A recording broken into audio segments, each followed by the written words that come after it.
الحمد لله الذي هدانا لهذا وما كنا لنهتدي لولا أن هدانا الله والصلاة والسلام على من أرسله بالهدى وعلى آله الطيبين وصحابه الطاهرين أما بعد فقد قال الله تعالى في كلامه القديم الفرقان المجيد بعد أعوذ بالله من الشيطان الرجيم بفضل بسم الله الرحمن الرحيم وقال رجل مؤمن من آل فرعون يكتم إيمانه أتقتلون رجلا أن يقول ربي الله صدق الله العلي العظيم. கண்ணியத்திற்குரிய அல்லாஹ்வின் நல்லடியார்களே, குர்ஆன் கூறும் இறை நேசர்கள் என்ற தொடரிலே இன்று மூன்றாவதாக நாம் பார்க்க இருப்பது சையதுனா மூசா அலைஹிஸ்ஸலாமுடைய காலத்திலே வாழ்ந்த ஒரு மனிதர். அவருடைய பெயர் ஹிஸ்கீல் என்பதாக சொல்லப்படும். அல்லாஹ் தஆலா குர்ஆனிலே சூரத்துல் முஃமின் என்ற அத்தியாயத்திலே அல்லாஹ்வுடைய வரலாறை குறித்து சொல்லி காட்டுகிறார். குர்ஆனிலே அல்லாஹ் சொல்கின்ற பொழுது அவருடைய தனிப்பட்ட பெயரை சொல்லாமல் ஒரு முஃமினான மனிதர் என்பதாக அல்லாஹ் அவரை அறிமுகப்படுத்துகிறார். இவர் யார் என்று சொன்னால் கிப்தி கூட்டத்தை சேர்ந்த ஃபிரௌனுடைய குடும்பத்தை சார்ந்தவர். பொதுவாக அல்லாஹ் தஆலா குர்ஆனிலே இதுபோன்று வரலாற்றிலே சிறப்பு பெற்ற அந்த நபர்களை குறித்து சொல்லுகின்ற பொழுது சில நேரங்களில் அவருடைய தனிப்பட்ட பெயரை தவிர்த்து அவருடைய தனிப்பட்ட தன்மைகளை தவிர்த்து அவர் குறித்து அந்த வரலாறை மட்டும் சொல்வது என்பது இறைவனோட ஒரு பாணியாக இருக்கிறது. அந்த அடிப்படையிலே அல்லாஹ் இவரை குறித்து சொல்கிறான். பகால ரஜுலும் முஃமினுன், ஒரு முஃமினான மனிதர் சொன்னார் என்பதாக அல்லாஹ் சொல்லி காட்டுகிறான். முஃமினான மனிதர் என்று சொல்லும் பொழுதே அவர் ஒரு ஈமான்தாரி என்று அல்லாஹ்வுடைய ஈமானுக்கு அல்லாஹ்வை நேரடியாக அங்கீகாரம் கொடுத்து விடுகிறான். நாமும் அல்லாஹ்வை ஈமான் கொண்டிருக்கிறோம். நம்முடைய ஈமானுக்கு அல்லாஹ் அங்கீகாரம் அளித்திருக்கிறானா என்பது நமக்கு தெரியாது. ஆனால் நிச்சயமாக நாம் ஆசைப்படுகிறோம் அல்லாஹ் நமக்கு அப்படிப்பட்ட ஒரு நசீபை தர வேண்டும் என்பதாக. அல்லாஹ் சொல்லும் போதே முஃமினான மனிதர் என்பதாக அவரை அல்லாஹ் அறிமுகப்படுத்துகிறான். இது அவருக்கு கிடைத்த முதல் ஒரு அங்கீகாரம். இரண்டாவது அவருடைய தனிப்பட்ட விசேஷம் என்னவென்று சொன்னால், ஃபிரௌனுடைய குடும்பத்திலிருந்து வந்த ஒரு முஃமினான மனிதர். ஃபிரௌனுடைய குடும்பத்திலிருந்து வந்த ஒரு முஃமினான மனிதர் என்பது அவருடைய இரண்டாவது ஒரு அம்சமாக இருக்கிறது. எப்படி சேற்றில் வந்த சிந்தாமரை என்பது போல, நாற்றம் எடுத்த சிப்பிக்குள் இருக்க முத்து என்பது போல, ஃபிரௌனுடைய குடும்பத்தில் வந்த ஒரு மனிதர், ஒரு முஃமினான மனிதர். பெருமானார் ஸல்லல்லாஹு அலைஹி வஸல்லம் சொல்வார்கள், லிகுல்லி உம்மத்தின் ஃபிரௌன், ஒவ்வொரு சமுதாயத்திற்கும் ஒரு ஃபிரௌன் இருக்கிறான். ஃபிரௌன ஹாதில் உம்மா, அபூஜஹல் என்பதாக சொன்னார்கள். அதாவது இஸ்லாமிய விரோதிகள் என்று சொல்கின்ற பொழுது ஃபிரௌனுடைய பெயரை சொல்லிதான் பெருமானார் ஸல்லல்லாஹு அலைஹி வஸல்லம் அறிமுகப்படுத்துவார்கள். அப்படிப்பட்ட அந்த ஃபிரௌனுடைய குடும்பத்திலிருந்து வந்த ஒரு முஃமினான மனிதர் தான் இந்த ஹிஸ்கீல் என்பவர். இந்த ஃபிரௌனுடைய குடும்பத்திலே ஈமான் கொண்டவர்கள் என்று பார்த்தால் இரண்டு பேர் தான். ஒன்று ஹிஸ்கீல், இரண்டாவது அவருடைய மனைவி மாஷிதா. இவர்களை மாஷிதாவை பற்றி தனியே ஒரு வரலாறே இருக்கிறது. பெருமானார் ஸல்லல்லாஹு அலைஹி வஸல்லம் மிஅராஜ் பயணம் சென்ற சமயத்திலே ஒரு விதமான நறுமணம் வந்து கொண்டே இருந்தது. பெருமானார் ஸல்லல்லாஹு அலைஹி வஸல்லம் ஜிப்ரீலிடத்தில் கேட்டார்கள், என்ன நறுமணம் என்பதாக. அப்போ ஜிப்ரீல் சொன்னார்கள், அன்னை மாஷிதா அவருடைய நறுமணம் என்பதாக சொன்னார்கள். அந்த அளவுக்கு இறைவனிடத்தில் மிகப்பெரிய ஒரு அந்தஸ்தை பெற்றிருக்கிறார்கள். ஆக இந்த ஃபிரௌனுடைய குடும்பத்திலிருந்து வந்த இரண்டு ஈமான்தாரிகள் என்று சொன்னால், ஒன்று ஹிஸ்கீல், இரண்டாவதுடைய மனைவி மாஷிதா. இந்த மாஷிதா யார் என்று சொன்னால் அந்த ஃபிரௌனுடைய மகள். சரி, இவருடைய வரலாறை குறித்து அல்லாஹ் ஏன் சொல்கிறான் என்று பார்த்தால், அந்த சூரத்துல் முஃமினிலே அல்லாஹ் இவரை குறித்து ஒரு 3 பக்கத்திலே இவருடைய வரலாறை அல்லாஹ் சொல்லிக் கொண்டே வருகிறான். அதாவது இவருடைய இன்னொரு விசேஷமான தன்மை என்னவென்று சொன்னால், இவர்களுடைய ஈமானை மறைத்து வைத்திருந்தார் என்பதாக அல்லாஹ் சொல்லி காட்டுகிறான். இஸ்லாமிய ஆரம்ப காலத்தில் கூட இந்த அழைப்பு பணி என்பது வெளிப்படையாகவும் செய்யப்பட்டது, மறைமுகமாகவும் செய்யப்பட்டது. அதுபோல இவர் ஆரம்பத்தில் ஈமானை மறைத்து வைத்திருந்தார். அதை வெளிப்படுத்துவதற்கான ஒரு சந்தர்ப்பத்தையும் ஒரு நேரத்தையும் ஒரு சூழலையும் எதிர்பார்த்தவராக இருந்தார்.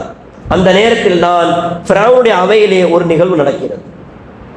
ஃபிரௌன் தன்னுடைய கிப்தி குடும்பத்தை சேர்ந்த அந்த குடும்ப உறுப்பினர்கள் மிக முக்கியமான நபர்களை மட்டும் அழைத்து ஒரு அவசர கூட்டம் நடத்துகிறான். அந்த கூட்டத்திலே சொல்கிறான், நாளுக்கு நாள் மூசாவுடைய ஆதிக்கம் அதிகரித்துக் கொண்டே வருகிறது.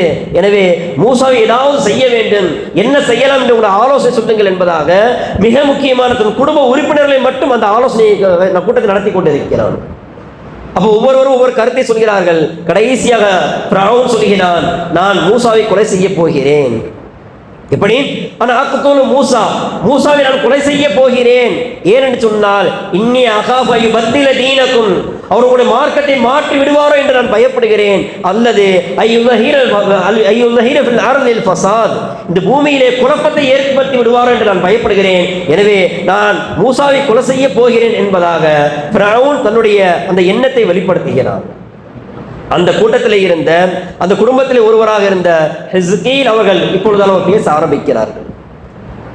அந்த ஃபிரௌனுடைய சொல்லுக்கு இவர்கள் தன்னுடைய கருத்தை தெரிவிக்கிறார்கள். எப்படி என்று சொன்னால், அது ஃபிரௌனுடைய கருத்துக்கு ஆதரவாகவும் இல்லை, அதே போல மூசா அலைஹிஸ்ஸலாம் அவர்களை தூக்கி பிடிப்பது போன்றும் இல்லாமல் ஒரு நடுத்தர மனிதரை போன்று தன்னுடைய பேச்சை ஆரம்பிக்கிறார்.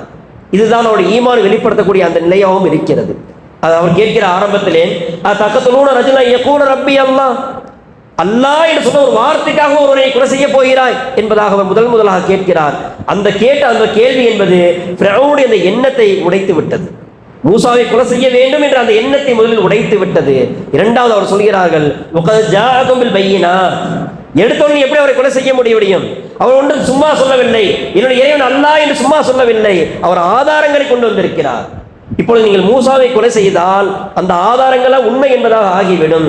அதற்கு மாற்றமாக மூசாவை கொலை செய்யாமல் அவர் கொண்டு வந்த அந்த ஆதாரங்களை உடைத்தெறிங்கள் என்பதாக அந்த ஃபிரௌனுடைய சிந்தனையை திசை திருப்புகிறார்கள். அவருடைய பேச்சினுடைய தந்திரம் பொதுவாக அல்லாஹ் தஆலா இந்த இஸ்லாமிய அழைப்பு பணி, இந்த தாவாவை குறித்து தன் திருமறையில் 3 இடங்களில் சொல்லி காட்டுகிறான்.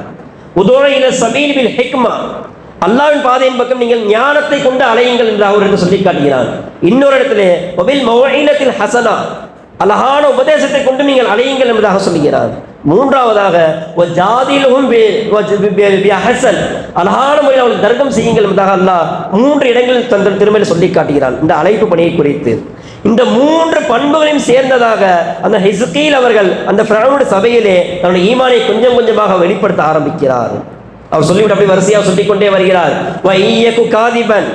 ஒருவேளை அந்த மூசா சொல்வது பொய்யாக இருந்தால் அலைஹி, அந்த பொய்யே அவரை அழித்து விடும்.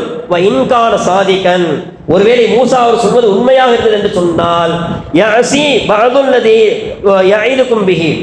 அவர் உங்களுக்கு என்னென்ன தீங்குகள் வரும் என்று, அல்லாஹ்வுடைய வேதனை வரும் என்று வாக்களித்தாரோ அதுவெல்லாம் அவர் வந்து சேரும் என்பதாக அந்த ஃபிரௌனுடைய கூட்டத்திலே அவர் எச்சரிக்கையாக அந்த வார்த்தையை சொல்கிறார்.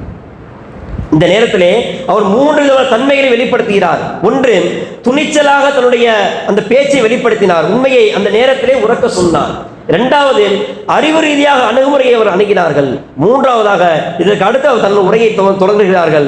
ஃபிரௌனை பார்த்து சொல்லிவிட்டு அந்த கூட்டத்தில் இருக்கக்கூடிய அந்த மக்களை பார்த்து சொல்கிறார்கள், யா கௌமி யா கௌமி யா கௌமி, என் சமூகமே என் சமூகமே என்பதாக அவர் உபதேசம் செய்து கொண்டே வருகிறார். அந்த ஃபிரௌனுடைய அந்த சபையிலே ஃபிரௌனுக்கு முன்னால் தன்னுடைய கூட்டத்திற்கு அவர் எச்சரிக்கை செய்கிறார். நீங்கள் முன் சென்ற சமுதாயத்தோட நிலையை பார்க்கவில்லையா? நூஹ் அலைஹிஸ்ஸலாம் கூட்டத்தை பற்றி உங்களுக்கு தெரியாதா? ஆது கூட்டம் சமூக கூட்டத்தை நீங்கள் பார்க்கவில்லையா? முன் சென்ற நபிமார்களை மறுத்தார்கள், வேதத்தை மறுத்தார்கள், அதனால் அவர் அழிக்கப்பட்டார்கள், நீங்களும் அதுபோல அழிக்கப்பட்டு விடாதீர்கள் என்பதாக அந்த ஃபிரௌனுடைய சபையிலே துணிச்சலாக தன் ஈமானை வெளிப்படுத்தி தன்னுடைய மக்களுக்கு ஒரு அழைப்பு பணியை கொடுத்தார். இதற்கு பின்னால் என்ன நடக்கும் என்பது அவருக்கு தெரியும். பகிரங்கமாக ஃபிரௌனை எதிர்த்து விட்டார். ஆனால் ஃபிரௌனுடைய குடும்பத்திலேயே அல்லாஹ்வை நம்பினவரும் இருந்தார்கள். ஆனால் ஃபிரௌனுடைய பயத்தின் காரணமாக அந்த ஈமானை வெளிப்படுத்தாததாக இருந்தார்கள். ஆனால் இப்பொழுது ஹிஸ்கீல் அவர்கள் ஃபிரௌனுடைய சபையிலே தன்னுடைய ஈமானை பகிரங்கமாக வெளிப்படுத்தி விட்டார். இதற்கு பின்னால் தனக்கு என்ன நடக்கும் என்பதும் தெரியும். அதனால் தான் எல்லா விஷயங்களையும் சொல்லிவிட்டு தன் சமூகத்தை உபதேசம் செய்துவிட்டு கடைசியாக சொன்னார், நான் சொல்ல வேண்டியதை எல்லாம் சொல்லிவிட்டேன், இதற்கு பின்னால் நீங்கள் சிந்தித்து செயல்படுங்கள் என்பதாக சொல்லிவிட்டு கடைசியாக சொன்னார், நான் ஃபிரௌனுடைய சபையிலே பகிரங்கமாக நான் பேசிவிட்டேன், இதனால் எனக்கு என்ன ஆபத்து வரும் என்பது தெரியும், ஆனால் என்னுடைய விஷயத்தை நான் என் ரப்பிடத்தில் ஒப்படைத்து விட்டேன் என்பதாக தன்னுடைய தவக்குடைய உச்சகட்ட நிலையை என்னத்தை வெளிப்படுத்தினார்கள். அல்லாஹ் தஆலா குர்ஆனிலே இது போன்ற நபிமார்களுடைய தவக்குடைய உச்சகட்ட நிலையை வெளிப்படுத்தியதை பல்வேறு இடங்களில் சொல்லி காட்டுகிறான்.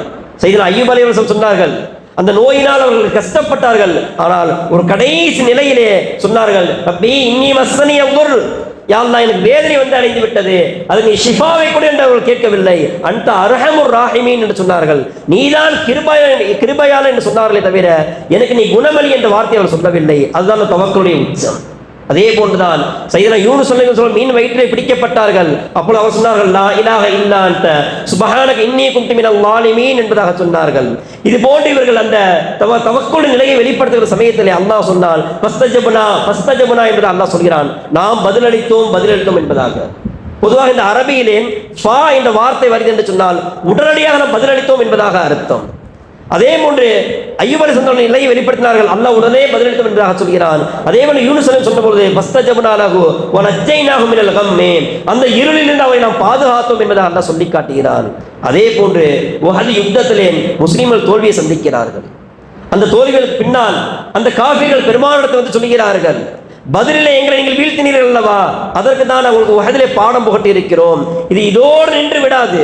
அடுத்த ஆண்டு ஹிஜ்ரி 4 நாங்கள் பதிலுக்கு வருவோம், உங்களை வேரோடு அழித்து விடுவோம் என்பதாக அந்த காஃபிர்கள் பெருமானத்தை சொல்கிறார்கள். அப்பொழுது பெருமானா சொன்னார்கள், ஹஸ்புனல்லாஹு வ நிஅமல் வக்கீல். அந்த தவக்குலுடைய உச்சம், நான் என்னுடைய விஷயத்தை என் காரியத்தை ரப்பிடத்தில் ஒப்படைத்து விட்டேன் என்பதாக பெருமானார் சொன்னார்கள். அல்லாஹ் உடனே பெருமானாருக்கு பதில் சொன்னான், பன்கலபு, நீங்கள் அல்லாஹ்வுடைய ரஹ்மத்தை கொண்டு திரும்பி செல்லுங்கள் என்பதாக அல்லாஹ் பெருமானாருக்கு அந்த இடத்துல உடனே பதில் கொடுத்தான். ஆக இது போன்று அதே நிலையில் தான் தன்னுடைய தவக்குலின் உச்சமாக அந்த ஹிஸ்கீல் அவர்கள் அந்த வார்த்தையை சொன்னார்கள், என்னுடைய காரியத்தை நான் ரப்பிடத்தில் ஒப்படைத்து விட்டேன் என்று அவர் சொன்ன உடனே அல்லாஹ் அவர்கள் பதில் கொடுத்தான். இந்த ஹிஸ்கீலுக்கு எதிராக அந்த ஃபிரௌனுடைய கூட்டத்தார்கள் என்னென்ன சூழ்ச்சிகள் செய்தார்களோ அது எல்லாவற்றையும் விட்டு அல்லாஹ் அவரை பாதுகாத்து விட்டான். அது மட்டுமல்ல, அல்லாஹ்வுடைய வேதனை என்பது அந்த ஃபிரௌனுடைய கூட்டத்தாரை சூழ்ந்து கொண்டது என்பதாக அல்லாஹ் சொல்லி காட்டுகிறார். ஆக அப்படிப்பட்ட குர்ஆனில் சொல்லப்பட்ட ஒரு அற்புதமான வரலாற்றுக்கு சொந்தக்காரன் ஹிஸ்கீல் அவர்கள். இவருடைய வரலாற்றிலே இவருடைய சிறப்பம்சங்கள் என்று சொல்கின்ற பொழுது அல்லாஹ் தஆலா இவருக்கு முஃமின் என்று சொன்னது மட்டுமல்லாமல் இவருடைய பெயரிலே தனியே ஒரு அத்தியாயத்தை இறக்கி வைத்திருக்கிறான், முஃமின் என்ற அர்த்தத்தில். இரண்டாவதாக, இவர்கள் ஃபிரௌனுடைய கூட்டத்திலிருந்து வந்தார்கள், முஃமினாக இருந்தார்கள், குடும்பத்தில் முஃமினாக இருந்தார்கள் என்பது இரண்டாவது அம்சமாக இருக்கிறது. மூன்றாவதாக, அறிவார்ந்த ரீதியாக செயல்பட்டார்கள். நான்காவதாக, தன்னுடைய சமூகத்தின் மீது அதிகம் அக்கறை செலுத்தக்கூடியவராக இருந்தார்கள். கடைசியாக உச்சகட்டமான தவக்குல் நிலையை வெளிப்படுத்தக்கூடியவராக இருந்தார்கள். இதுவெல்லாம் இவருடைய உயர்ந்த பண்புகளாக இருக்கிறது. அப்படிப்பட்ட அந்த உயர்ந்த பண்புகளை எல்லாம் நம்முடைய வாழ்க்கையில கடைபிடிக்கக்கூடிய ஒரு நசீபை இறைவன் நமக்கு தந்தல் புரிவானாக. அதன் மூலமாக இம்மையிலும் அருமையிலும் வெற்றி பெறக்கூடிய சாலிஹீன்களால் நம்மை ஆக்கியல் புரிவானாக. எப்படி அந்த ஃபிரௌனுடைய சூழ்ச்சியிலிருந்து அல்லாஹ் ஹிஸ்கீல் அவர்களை பாதுகாத்தானோ அதுபோல நமக்கு எதிராக, நம்முடைய குடும்பத்தார்களுக்கு எதிராக, இந்த சமூகத்துக்கு எதிராக யார் யாரெல்லாம் சூழ்ச்சி செய்கிறார்களோ அவர் சூழ்ச்சிகள் எல்லாம் அல்லாஹ் நம்மை பாதுகாத்தல் புரிவானாக. வலிமையான ஈமானை தந்தல் புரிவானாக. அந்த ஈமானின் மூலியமாக அதிகமாக நல்ல அமல் செய்து ரப்புடைய பொருத்தத்தை பெறக்கூடிய நன்மக்களாக அல்லாஹ் என்னையும் உங்களையும் ஆக்கியல் புரிவானாக. வாஹிர் தஅவானா அல்ஹம்துலில்லாஹி ரப்பில் ஆலமீன்.